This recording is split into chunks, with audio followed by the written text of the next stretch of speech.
Hi, I'm Megan Hadley, registered dietitian nutritionist, and this is What the Fork with Simple Nutrition, where we talk about what, how, or why the fork certain things are the way they are in the food and body image world.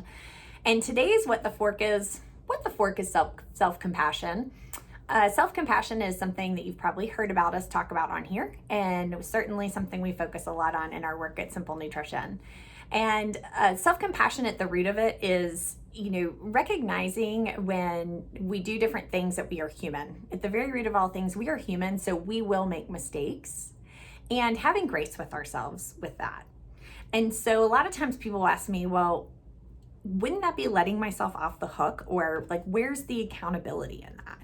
And that is just the thing, is the reality of it is that guilt is not normally an effective, sustained behavior change motivator. And most people don't guilt or shame themselves into making a sustained change. And furthermore, we can't act contrary to who we believe we are. So if we tell ourselves that we're terrible all of the time because of the different things that we do and the choices that we make, then it'll be difficult to ever be able to have the freedom and the space to really examine it differently.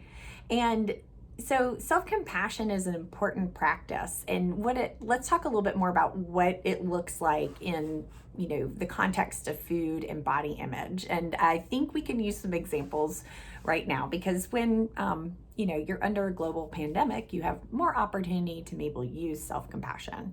So example of this might sound like somebody might say as an example of being more like self-judgmental, I might say, like, I can't believe all of the processed food I'm eating right now.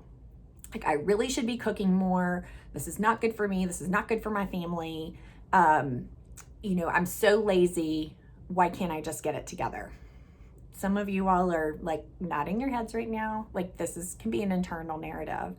And instead, it can be so helpful to reframe that and say, life is chaotic right now. And even if I do have the time to cook, the reality of it is that there's, a lot of, I don't have the mental capacity to take on that right now. And that if cooking matters to me and is important to me, then I will get to it at some point. I will find the space to incorporate that into my life, but it doesn't have to be right now. And my nutritional health isn't made up of one day, 1 week, 1 month, or even 1 year. And that having times where I'm relying more on quick and easy is important to create space for other things that matter to me right now. So y'all, that's an example as it relates to food. And let's talk about body. Somebody might say, oh my gosh, you put on a pair of pants and you're like, these fit me before quarantine and they don't fit me anymore. Like, I can't believe this. I'm out of control. Unfortunately, sometimes the word disgusting gets used here. I really need to get it together. And you know what? I'm just going to avoid things where I have to wear real pants. Quite frankly, I'm just going to avoid it until I can fix this.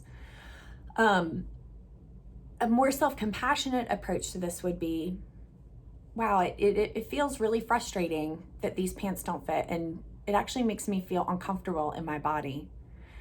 But the reality of it is that this has been a unique season, and my life has changed a lot during this time in a lot of different ways.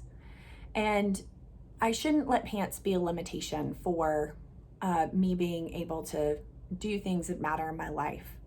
And perhaps I should look up where I got these pants from and see if I can get them in a bigger size, because I should be able to wear pants that feel good on my body, so that I can feel my best self when I'm out doing things.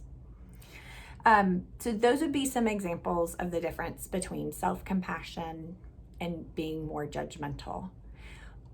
The important thing to note is that by practicing self-compassion right now and being more gentle with ourselves, is that we create space in order to be able to make choices for ourselves that come from a much more from an internal place of what really matters to us, versus so much negative talk that clouds up the opportunity to be exploratory and live our lives really well right now in this moment.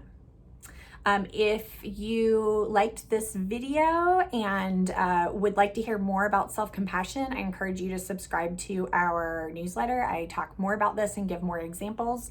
And you can do that by going to the link in our bio and using one of the pop-ups to sign up for it. Have a great day.